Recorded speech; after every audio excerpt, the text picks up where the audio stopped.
Welcome to Shrink Wrapped. I'm Allison Colarosi, here with my husband, Dr. David Colarosi, a psychologist, and we're here with episode number 7. It's pretty good, 7 episodes.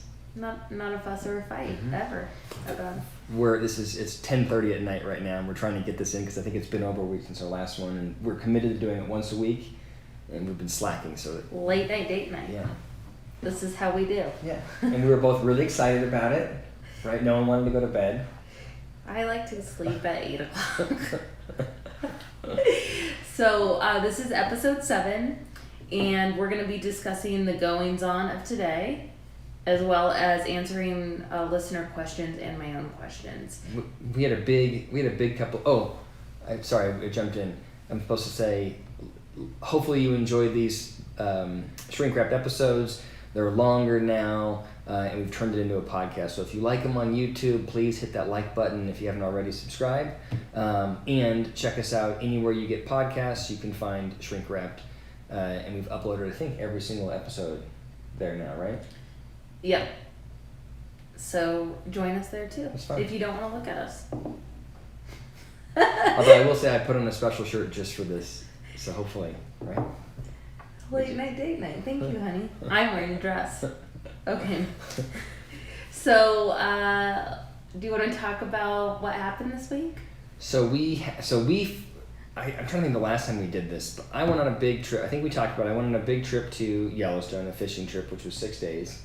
Came back, was here for, I think, 2 days. Mm-hmm. Flew to California. We live in Denver. Flew to California for my brother's wedding, which I was nervous about in COVID times, but it went off really well. I don't believe anybody got coronavirus, so I feel like we got away with something. So I flew out there, went to the wedding, which was wonderful. I'm happy I did it. It was beautiful. So then I flew home, and then 3 or 4 days later, we drove back out to California with Allison and the kids. After you got tested. So I came home, got tested, and I got the immediate results, didn't have COVID. Then we drove to see Allison's family in San Diego, and we had a whole week out there.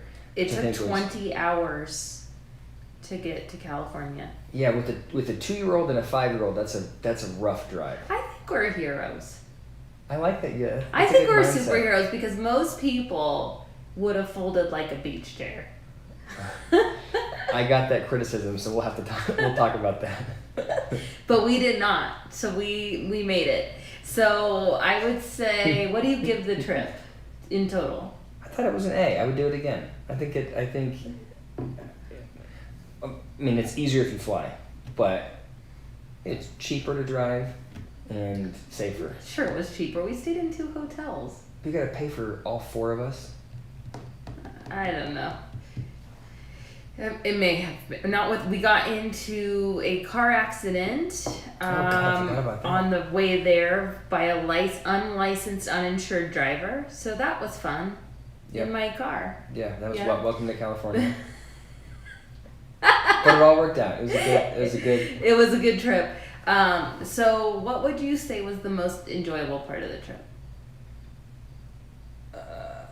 Probably we met up with, I mean, selfishly, I liked the time with family, but in particular, going to Lake Mead, and we met up with my brother and his wife, and went to Lake Mead, and then we went to one of the rivers that flows out of Lake Mead, which I thought was a blast. Yeah. Those 2 days. That was fun. It was unexpected. Mm-hmm. Yeah, that was fun. I liked that. We did tie-dye on the beach. We played. Probably my favorite part was playing soccer with your family, and the political debates were. I really enjoy those, so that was fun. Allison's family is super political. They're super political, but they're also really not happy when they're talking about politics. Everybody has major opinions about politics, and so they're very much dug in. And so it's like the most political family that doesn't talk about politics. And every once in a while, just once a year, we find a way to have a political discussion. Okay, but as the outsider, I enjoy it. Well, no one else does. You stir that pot. You make sure it stirs. But that is what we're going to go back to because we're not talking about that yet. What was the least enjoyable part of the trip? My YouTube experience. Oh, yeah. So, I don't know if you subscribe to David alone. His pop psychology channel, it's amazing. He talks about all This is the channel. Oh, I mean, but the one where you talk about current events and psychology.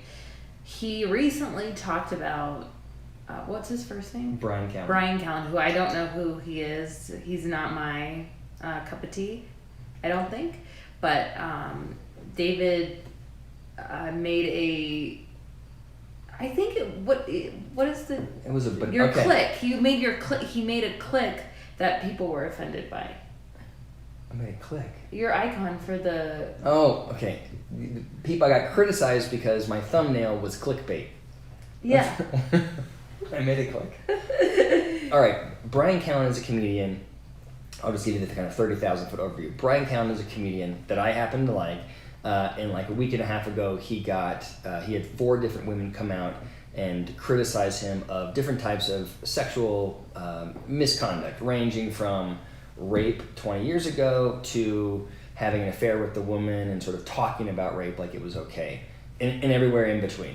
And so I thought, well, this is a good opportunity. This is trending. This is a good way to get to sort of diversify my audience. So let's talk about Bryan Callen. So I did my first video, and if you think about my channel, what I'm doing is talking about modern events, but using those events as a launch pad to talk about issues in psychology. So I was like, well, let's talk about kind of how sexual assault happens, because I don't think that every person that engages in rape would ever think of themselves as a rapist, right? Very few rapes are the guy that jumps out of the garage or jumps out of the bushes and attacks somebody. It's usually acquaintance rape. And the acquaintance rapist, if you ask that person, are you into rape? They would say, absolutely not. But they get themselves in a position where they engage in this horrible behavior. So that's what I wanted to talk about. And my thumbnail originally said, I think it was, why did he do it? And I posted it and I went to sleep and I wake up like 4 hours later and I had like 300 views, a lot of them negative, thumbs down, and people just blasted me for the clickbait. The internet hated him. So I changed the thumbnail and then it said, how could he do this? That did not slow the tide of negative reviews. You still have haters. Most of your haters just don't watch your video though. They just hate. So what's really annoying is you can look, if you have a YouTube channel, you can see how long someone has watched your video. You can see what the sort of average view time is. And the average view on that video, which was a 6 or 7 minute video, was 2 minutes. So all of these people had seen my title. They were all fans of Bryan Callen, because I did make the mistake of posting that video to his podcast Reddit page, because I knew I would get access to his fans, and they were freaking pissed. I have never experienced that kind of online bashing. Now, do you feel what like other people feel that get online bash, or why I got ghosted? Okay, let's look on the spectrum of Dave Hollis doesn't want to be your friend anymore versus somebody that doesn't know me telling me that I'm a clout chasing quack, or that I am that you fold like a beach chair. So then I go one day, I'm like, you know what? I'm not going to care about these people don't even know who they're trolls. I don't care. And so I waited like 24 hours and I go, screw it, I'm going in. And so then I go in there and you and I had a conversation about. I would say that when you didn't ask me the best and the worst part of my vacation, and I would say this was the worst part of mine, just so you know. Okay, so. Hey Al, what was the worst part of your vacation? You answering trolls all day. Well, I'm sorry for that. And I wouldn't, in retrospect, the better me would not have done that. But it was just so hard. I think I've got 350 negative comments. You should go look at the video. You don't have to watch the video. Just look at the comments, and you're going to go, oh my God. It is like the underbelly of the internet that attacked me. So I couldn't help but try and defend myself, which didn't get me anywhere. And then there were women, one in particular that was like, what the hell are you doing? You're folding like a beach chair, which I think it's poetic. It's my favorite line. I'm going to use it all the time. So people were really upset with me for that video. So I go, well, I'll wait, and I'm going to do another video that will be the sort of other side of it. I'm not condemning or, removing blame from Callen. I just said I'll use that same scenario and talk about, well, what would the psychological impact be if someone were wrongly accused? And I did that video, and I thought that will make things right. It did not. People were also pissed at that video. And that same woman who said I was folding like a beach chair said that I was pathetic and still folding like a beach chair for my second video. No one thinks I'm a psychologist. I mean, it was like, it's been, from a YouTube standpoint, not so good. I think the net, I think we need to sum that up as lessons Well, why learned. don't you, I have a question for you. How would you handle that? Oh, I would not. Please don't ever do that to me. Well, so what do you do? If this is it's you and these are ad hominem attacks about you. It's not about your content, it's about you being a crappy person. How do you handle that? Well, I would not respond back to them, by the way. Really? Because for sure I would have a typo. So, yeah, I wouldn't respond. Because I feel like, honestly, they took so much of your energy and time, and they literally put 1 second of thought into it. So they won, in my mind. But if I don't respond, then I'm just pissed all day because this moron feels. But then let's go back to like, I don't know what theory it is, but if you're pissed all day, it's you that loses. That guy's not losing, so he's winning. You let him win by being pissed all day. I would just feel sorry for him. Like, what did his mom do to him? That's good. That's good. I'm not there. Get there sooner. I'm not there. Get there sooner. I'm not there yet. Yeah, I need you to get there sooner. Okay. Allison did not have much tolerance for my feuding with trolls. Okay. Yeah. Nope. What was your favorite part about the vacation? Being with my family, spending a lot of time with my kids, and hearing my 2-year-old sing Frozen. I didn't think that was a thing, but he knows all those words. Yeah, that was fun. So it was a really good trip. So then, okay. Driving 20 hours and being on a trip with kids. It's not a vacation. How do you make it feel more of a vacation? Because it seems like a lot of work the whole time. Yeah, I don't know. I'm not sure. I mean, I'm just making your answer is gonna be better than mine. I don't know. Here's what I would say is I think we have to give ourselves the pass. Like, if I think about the amount of time that those kids over that 20 hours spent with some kind of electronic in their hand, it wouldn't be a flattering number, right? But I also think that there are times when we have to say, we just got to survive and make this as enjoyable for everybody in the car. So let's do this. You know what I mean? So I think that usually we're pretty intentional about limiting the amount of screen time the kids get. And I feel like one thing that we did well is that you and I didn't have any discussion about, hey, they've been watching for an hour, let's remove the iPad. Like, we let them do what they wanted to do. Mm-hmm. I thought. Yeah. I thought that was good. I thought it was good that we we're pretty good about stops. Went to a stop. I went for a run at one of the stops. Like, I think we weren't rushed when we were stopping. We had small adventures. Yeah. Small adventures, like going to Hoover Dam, going to Moab, those kinds of things. Yeah. What do you think? Yeah, no, I think the car ride was fine. Like, it could have been. Well, how would you do it differently? I don't know. I think we think of a vacation with kids as a trip, not a vacation, because it's not really It's a family trip. Yeah. It's a lot of you're on time, because when you have littles, like, you're worried about them drowning. My 5-year-old thinks he's a good swimmer. I don't want to be here, but he's not. And so the whole time you have to be hyper vigilant the whole time. So You mean it's like not, at Lake Mead? Lake Mead, the pool, like, I feel the ocean. And then the 2-year-old is just kamikaze. Yeah. Won't wear his floaties. But back to the trip, though. How would you do it? Anything that you would do differently? Like the actual travel there? No, I think the mindset that it is not a recovery trip. Yeah. Like, I always think of vacation as being a recovery, but those trips are not recovery. We have not had a recovery vacation. I need a recovery. Yeah. Can we talk about some of the fights that we had? No. Here's my favorite one. So, women know. Now they all want to hear. So on the way out, Allison goes, we need to plan this thing. So date. Sadly, she only has one partner, so it was on me to help plan the trip. And so the first stop was Moab, which was a half hour out of the way, both ways. So we burned an hour on the way out there, right? So it was like 21 hours, yeah. So she wasn't happy about that. And then on the way back, we go, you know what? We could have driven past Moab, so let's not plan anything. And then we're at, I think it was 2 o'clock in the morning, 1:30 in the morning, and we don't have a hotel. And then I go, oh, I'm tired, let's find a hotel. So Allison's on the phone, like trying to find the next hotel. And that these towns in the middle of Utah, there's a baseball tournament, and the guy's like, hey, sorry. In the middle of COVID, what is happening? Our town is shut down, and the nearest hotel is an hour and a half away. And that was that was a disappointing finding. There's some distress there.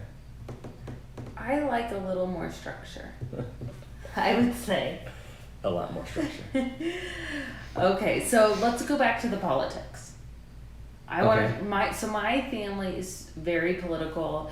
I think they would consider themselves, they're very educated. One is a PhD, one's a physician, one is an educator that was there. You're a PhD. I have a master's degree, so like heavy education. And your twin. No, he wasn't there. Oh. Yeah, I'm just talking. Okay. So like, there's a lot of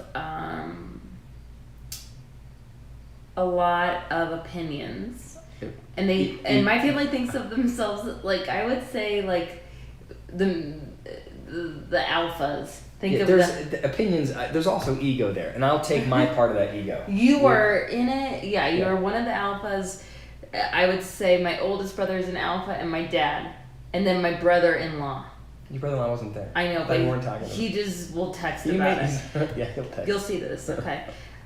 So it's heavy. So like, David likes to bring up politics because David thrives in that environment of, or you like heated debate. I don't like to sit down for dinner and talk about nothing.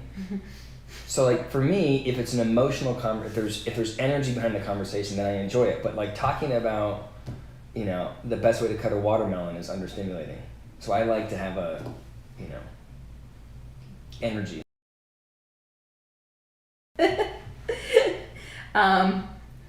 Yeah, so David stirs the pot, and my brother gets very emotional, and my dad is, I think, like you, where he is unemotional about it. Like, he doesn't. My mom is emotional, but I feel like my dad is thinking it's fun, like he likes the energy behind it, and I think my brother gets emotional. Yeah, I think they're both. I think everybody's emotional about it. When we were talking about before this started, we were talking about, well, so do you have questions set up? And one of the questions she said, I'm going to ask about. Let's talk about the family trip, and in particular, talking about politics. And so this one I'm more prepared for. And here's what I would say is, I think a lot of families have this challenge of talking about politics.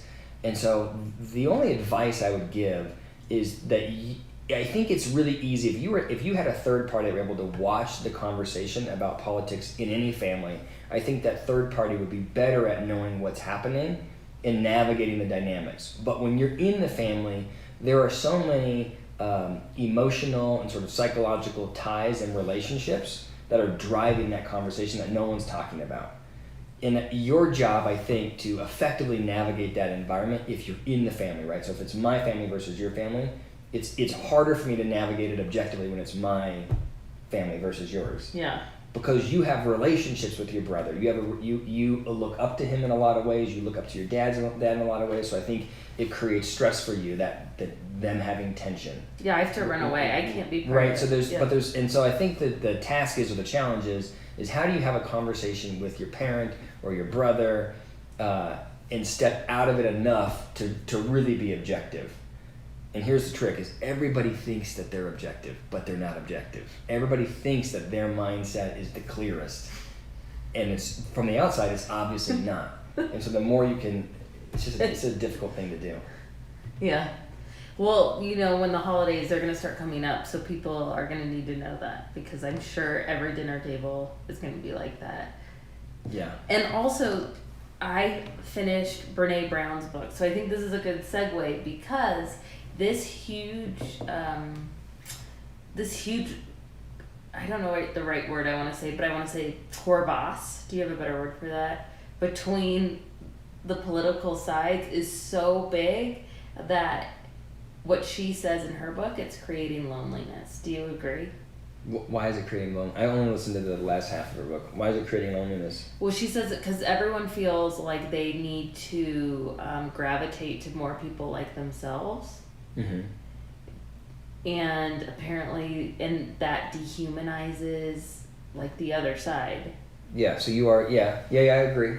And so then you're just lonely with your side, and then you feel like you can, by dehumanizing the other side, it's okay to hurt them. Yeah, and I guess I would say, and this is probably what I'm sure she's saying something similar to this. If you pick something that is actually relatively arbitrary, like your political stance, you're saying, I don't like anybody who is conservative, or I don't like anybody who is liberal. Well, you've cut the pie by 50%, and the people that you have grouped yourself with oftentimes aren't like you, right? They could be voting that way or view the world that way because of, think about how complex politics is. It's so complicated. So you could be voting conservative because of your view on a woman's right to choose, or you could be voting liberal because of your view on immigration.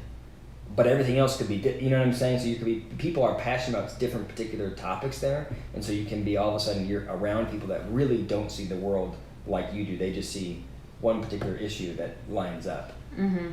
So I think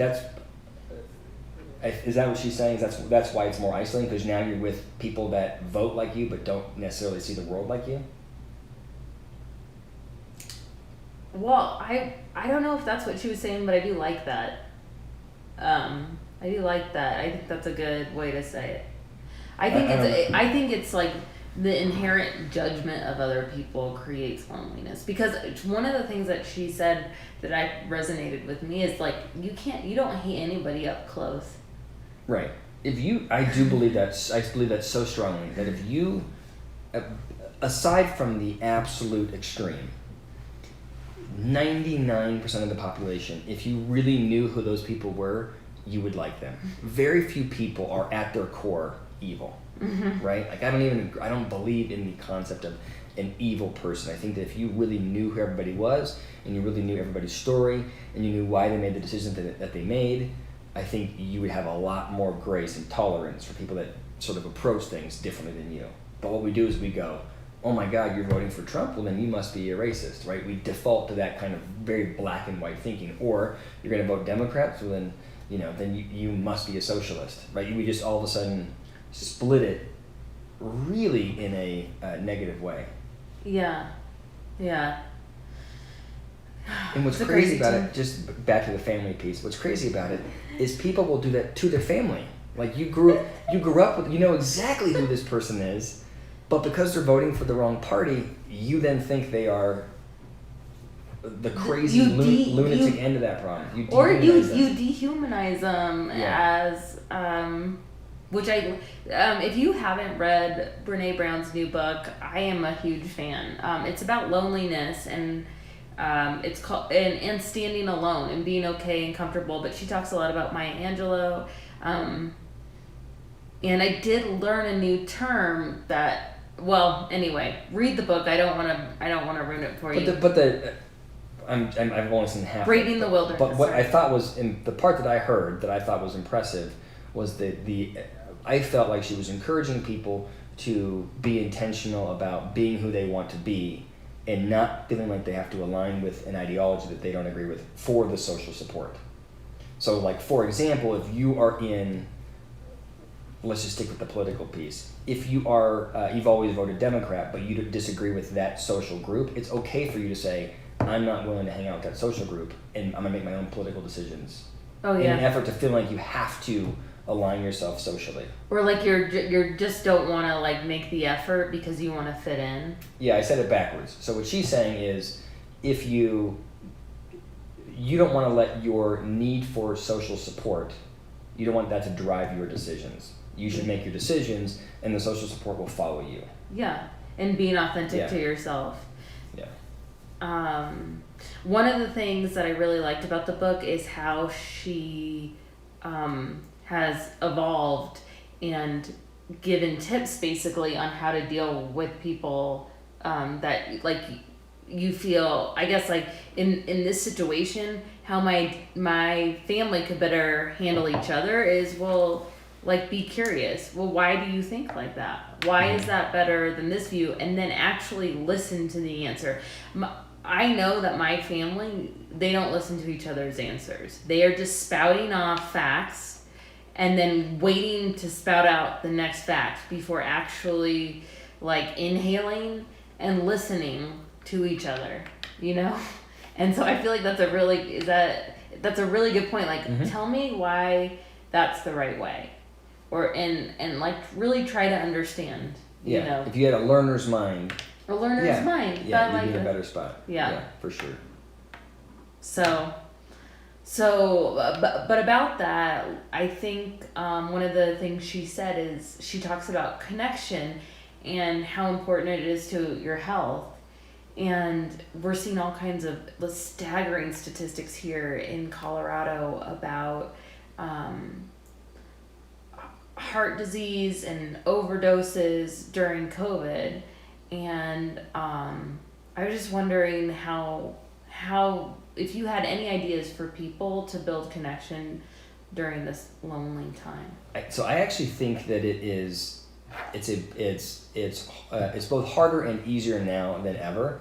So it's funny, one of the things so I work in the corporate space with companies, and a lot of times the concern is, not a lot of times right now, the concern with all of my clients is, how do I create a healthy team environment in COVID? And the answer is always, well, you can do something like a virtual happy hour, or check in on some topic, or whatever. There are things that you can do, but the solution is not in particular to do a happy hour or to do a check-in on a particular topic. The solution is to be trying to find that solution, right? So whether or not that is a virtual happy hour, whether or not it's doing a virtual tie-dye session, whether or not it's getting ready for the NFL season and setting up a pool, whatever it is, you want to have things that groups of people are doing that forces them to be connected. Why I say it's easier and harder, it's harder to get that one-on-one time, but never before have people been intentional about trying to find ways to connect. So for example, if I think about my interactions with my college friends, I have not had as much contact with college friends. I think you also haven't had as much contact with your college friends as you have had during COVID. I know. Because during COVID, people go, oh my God, I need social contact. Let's be intentional about reaching out to our network. And so I think that, I don't know what the actual right thing to do to reach out, but I think at least your audience is more receptive now to reaching out. They have more time now to focus on that relationship. So in that way, it's a good opportunity. Yeah. In COVID. I was just thinking about, if you need a tip, this is my favorite thing to connect with people right now is if you have an Apple Watch and you notice somebody else does, you can always challenge them to exercise competitions. And it's motivating and gets you to move every day. And also bragging rights for couch, if other people want to be a couch potato. And you start talking smack. They have auto replies that are really fun. But yeah. I digress. Yeah. But anyway, that's all we have for today, right? Unless I have anything else? No, I think that's all I have. I'm just trying to think about that last question about how to stay connected. And I think the answer is be intentional, be more comfortable reaching out and setting something up, because, there are a lot of creative ways to. Yeah. I have this great friend who is always coming up with things to do. We went rollerblading, I'm starting new hobbies. So yeah, I think it's so cool at the park. There are always groups of people that are, have their chairs staggered 6 feet apart. And I wonder, if this weren't happening, would those 6 people be getting together? Would they be as intentional about creating that time together as they were? But if you don't feel, so I guess the question is, if you don't feel like you have someone to get together to, what do you do? Are you just saying go do it? I'm saying it's a better time. I think there's more opportunity now to reach out than there was before. You know what I mean? I think a year ago it would have been weirder, not weird, but it'd been weirder for me to reach out to my coworkers at work and say, hey, let's meet on Friday afternoon and do Trivial Pursuit. Now if I do that, like that's what I just had a colleague reach out and say, well, I'm setting up this thing on the weekend, we're doing Trivial Pursuit, and all the consultants were like, yeah, let's do that. Right, that's more contact than I would have had, and it wasn't weird for him to reach out and say I'm doing Trivial Pursuit. But a year ago, it would have been like, it's kind of weird. I'm busy on the weekend. You know what I'm saying? I got things going. It's a little bit different, so. Yeah. Well, if you guys have any tips on that, I'm always looking for better ways to connect. So please put that in the comments section.